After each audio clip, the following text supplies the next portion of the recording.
inflammation. It's an insidious issue that we're all grappling with. So thank you so much for being here and making some notes along the way.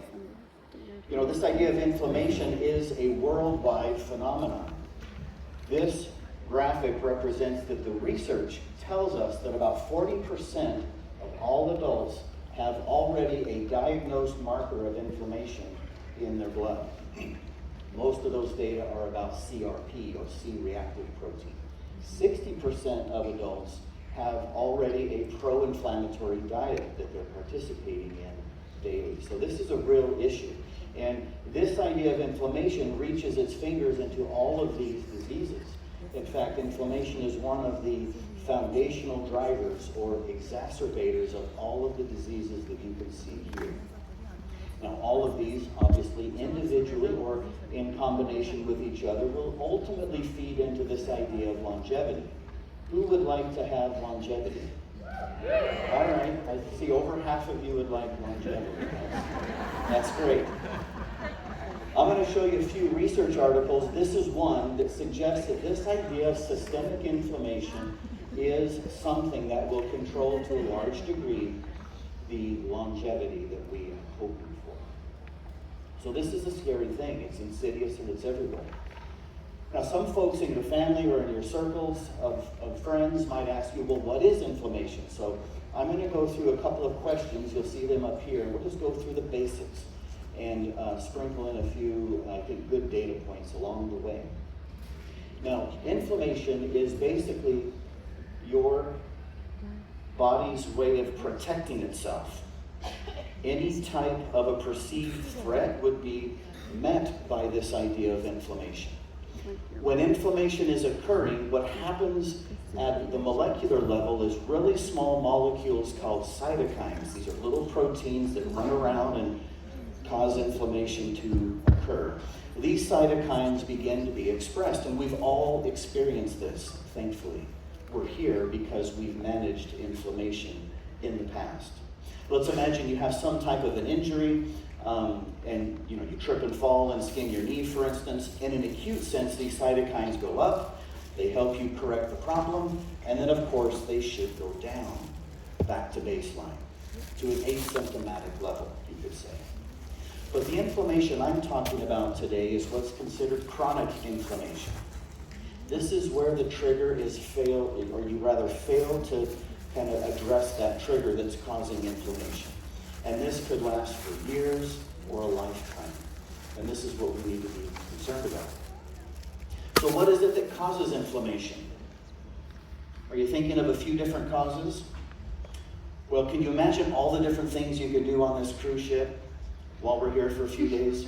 That's not as many causes of inflammation. I guess that wasn't the best way to say that.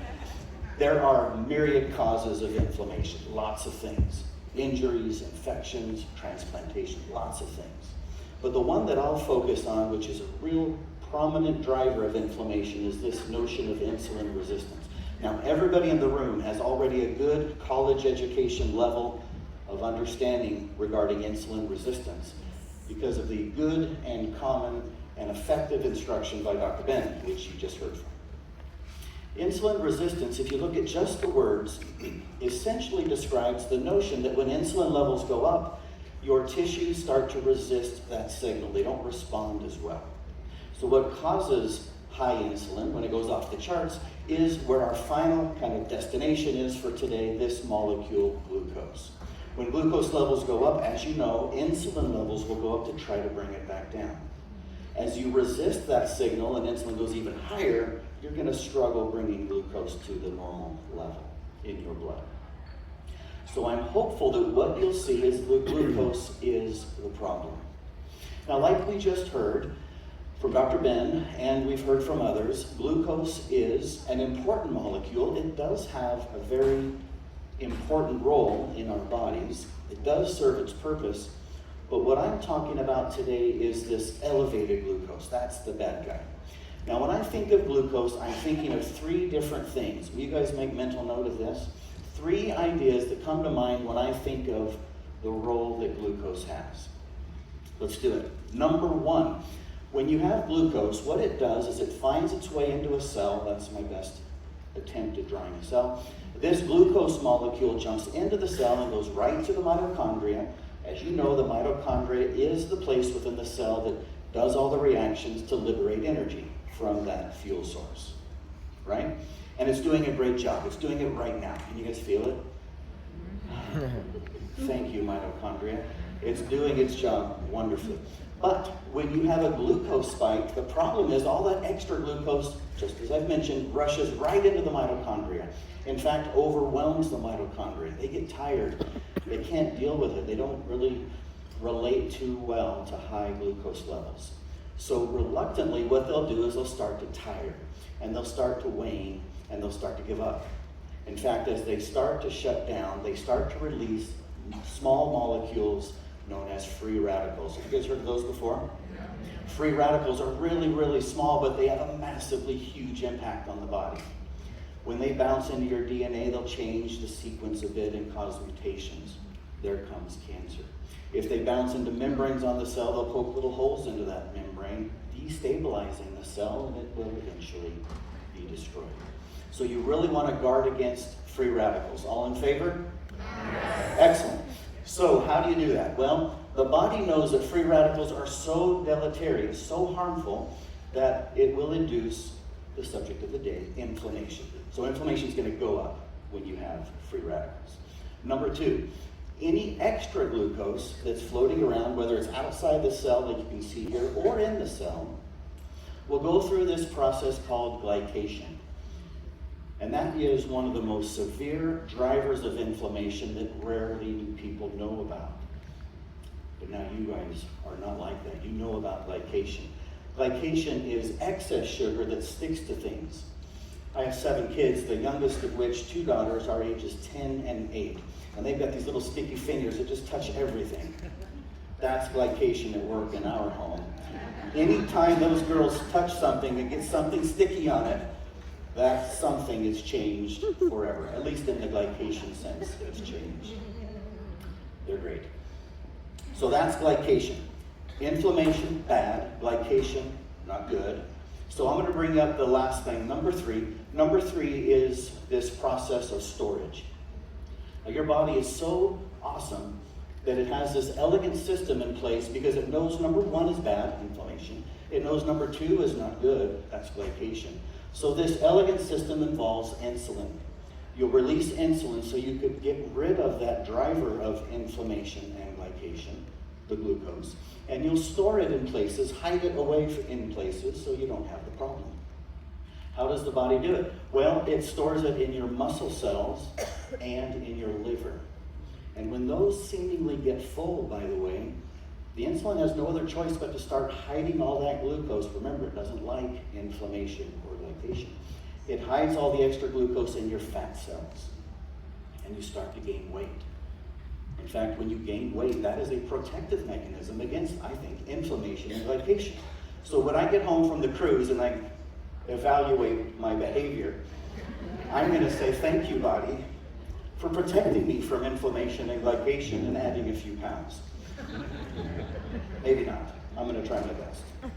So let's just review. Glucose is something that sticks to proteins, in fact, other molecules as well, damages them, and it does so in an irreversible way.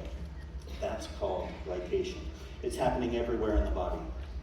So let's do a little experiment for just a moment. You know that you can evaluate or measure your glucose. You can do that with a CGM or a finger prick and test. But I'm going to show you a real-life experiment. And the idea here is that anytime your glucose goes above about 100, 110 or so milligrams per deciliter, you're beginning to go through higher levels of glycation. So here is the baseline. The red, the yellow, and the green, respectively, would be the type 2 diabetic, pre-diabetic, and non-diabetic baseline. They all start at a slightly different place because, again, their blood sugars are different.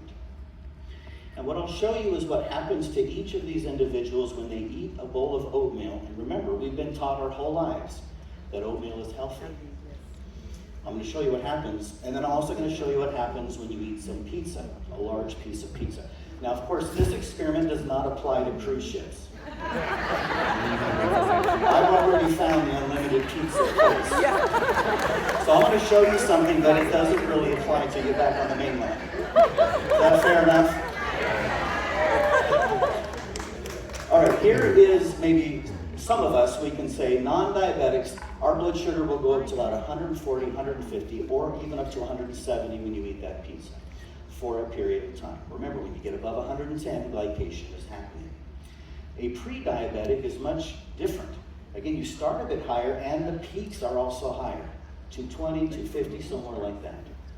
A diabetic that eats this type of food, almost off the charts, as you can see here.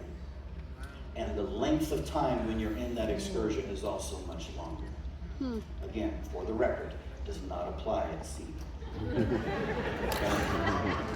So blood sugar is something you really want to be familiar with or mindful of as you make various choices.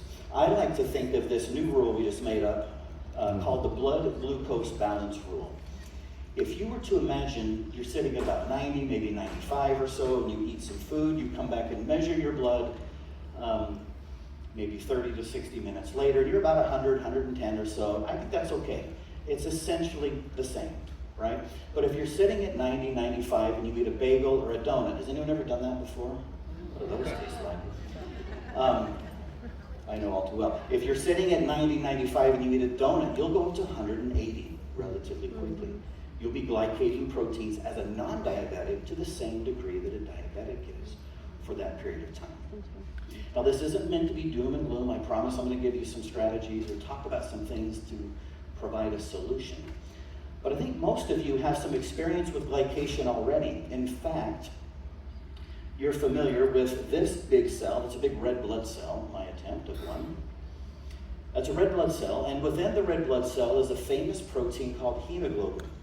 Hemoglobin's main job is to transport oxygen throughout the body, as you know. But hemoglobin is prone to glycation. And when it's glycated, it still works, I promise, but it doesn't work as well. And in that case, this measure, the degree to which hemoglobin has been glycated, or sticky fingers attached to it, is now a measure known as HbA1c. And if you were to imagine your recent physical or blood work, I bet you'll find an A1C level there. A1C, or HbA1c, is the percentage of your hemoglobin that has run into excess glucose too often. Now there's a scale here, and if you look at the green, you'll see at the far left, you're never going to get down to zero. Everybody's going through glycation, even the most dietary, well-behaved among us. But you'll see here that eventually, as the percentage creeps up, you might encounter 5.7. That's the clinical point where you're diagnosed as being a pre-diabetic. So what is the doctor going to tell you usually when you hit that level? Diet and exercise. That's a good approach. And does it work? Not as well. Well, not all the time. The doctor might say, hey, this is a number we're concerned about. We need to track it. Let's take a look at it over time. Maybe in a year, we'll circle back and see where it is, that type of thing. Again, this isn't meant to scare you, but if you look at the metadata, 5.7, you are 300 times more likely to die of cardiac death than you are at 5.0. That's just in a retrospective way, looking back on all the all-cause mortality data. So I hope that as your numbers creep up a little bit, you'll maybe be a little faster to making some course corrections. All right, you have experience with HbA1c, but I promise you that is just a proxy measure. What that means is we know how to test it in the blood, but we can't find glycation effectively in the brain or in the kidney or anywhere else. It's a proxy, meaning glycation is happening everywhere. So can I share with you a few examples of where else this happens? These don't show up on your physical exam, but these are some things that maybe you haven't thought of before. All right, the first one is in the eyes. In the lens of your eye, that's the very front part that light travels through, those proteins are called crystalline proteins, and they are susceptible to glycation. I'm going to show you some snapshots of a bunch of recent research that connects the dots. When your lens proteins become glycated excessively, they start to clump up a bit, causing opaque areas, and when those coalesce, that leads to cataracts. In the retina, those pigmented cells, the proteins there are also prone to glycation, and eventual sight will wane eventually. Blindness long term is the culprit here. One of the more common types of proteins in your body is collagen. Collagen is found in almost every part of the body. And in your skin in particular, which is very glycation prone, the more glycation you have, the more often you'll have wrinkles, waning of skin, fragmenting skin, those types of things. In fact, people that have much higher glycation appear older than they actually are, because the skin shows it much better than your A1C levels, for instance.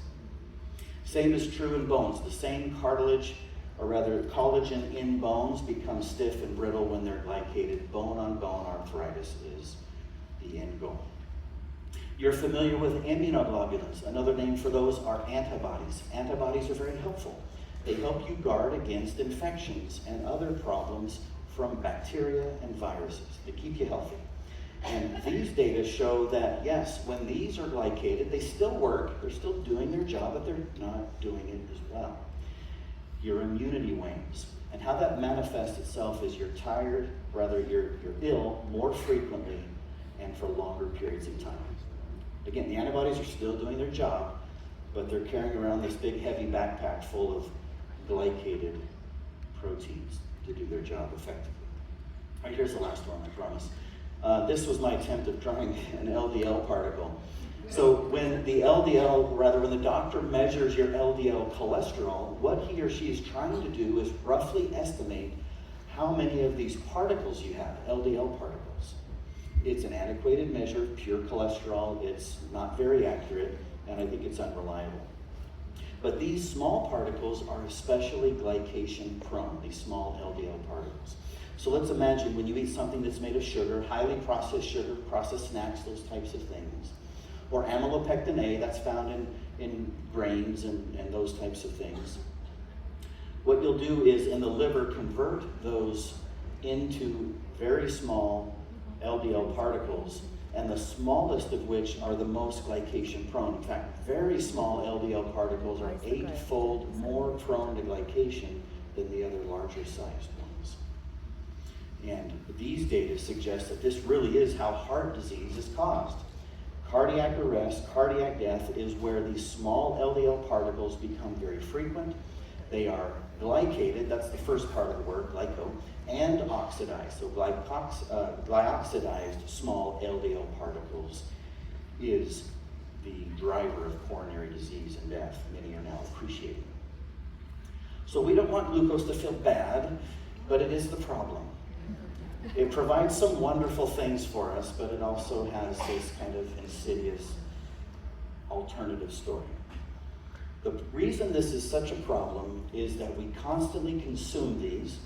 I would wager we've done so in the last hour. They're very tasty. We consume these often, and we also feast very frequently. There is no such thing as mealtime on a cruise ship. We're all hobbits, right? We're eating all the time. So we constantly crave and consume, and we also frequently feast. Okay? But let's talk about the solution. I got just a few minutes. The basic answer to this kind of assumption, the solution, is let's just not eat foods that raise our blood sugar. Easier said than done. Remember this blood glucose balance rule that I all made you promise non-verbally to follow? Eat things, measure, repeat if your levels don't go crazy.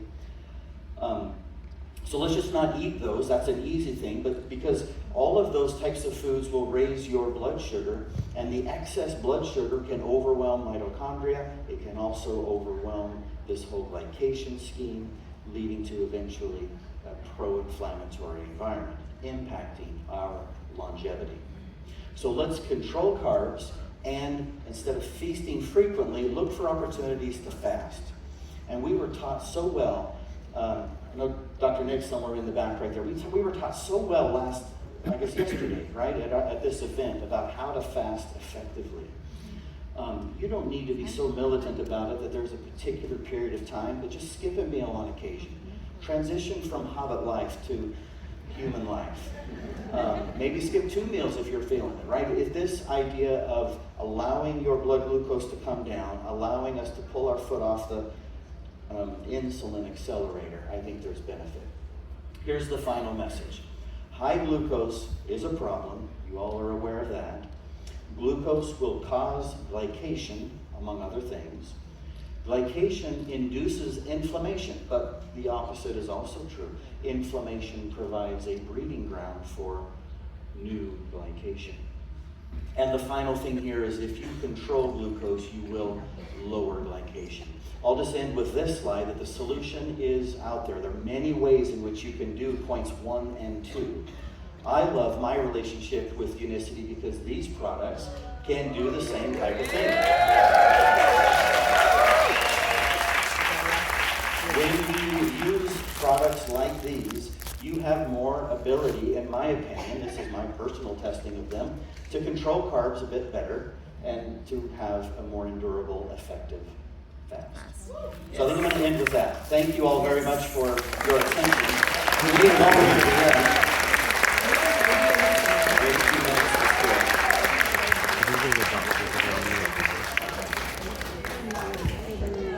Have a great night, guys.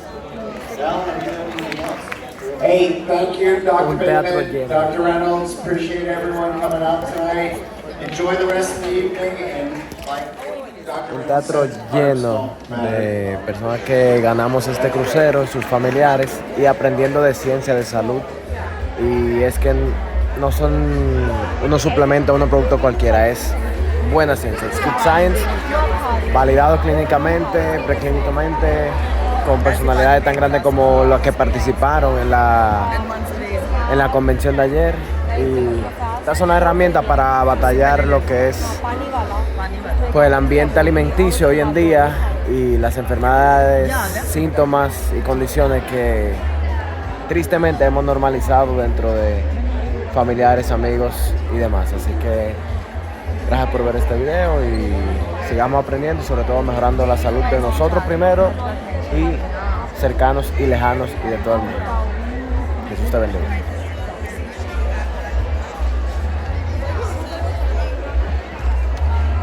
Y ahora el behind the scenes.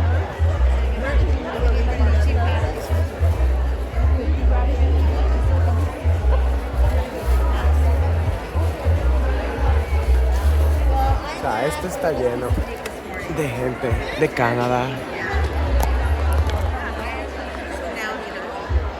Estados Unidos,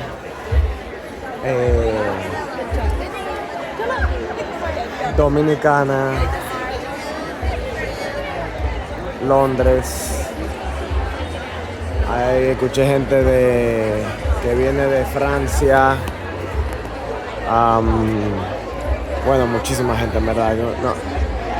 Ayer fue un baile un desfile de banderas, pero sí, esto increíble. Tenemos una misión, que es hacer la vida mejor. No lo tengo puesto, pero sí, hacer la vida mejor. Jesús te bendiga.